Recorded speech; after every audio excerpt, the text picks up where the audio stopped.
நாம் அவருடைய பிள்ளைகள், நமக்காக நியமிக்கப்பட்டிருக்கிறாங்க. எதை நீங்க விசுவாசித்தா எப்பவும் ஒரு தேவனுடைய பாதுகாப்புக்குள் இருப்பதை உங்களால் உணர்ந்து கொள்ள முடியும். இந்த வேத வசனத்தை விசுவாசிங்க.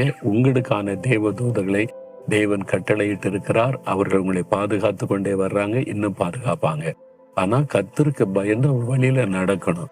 பாவத்துல நான் மதுபான கடைக்கு போறேன், பாதுகாப்பு கொடுங்கன்னா ஆண்டவர் பாதுகாப்பெல்லாம் தர மாட்டார்.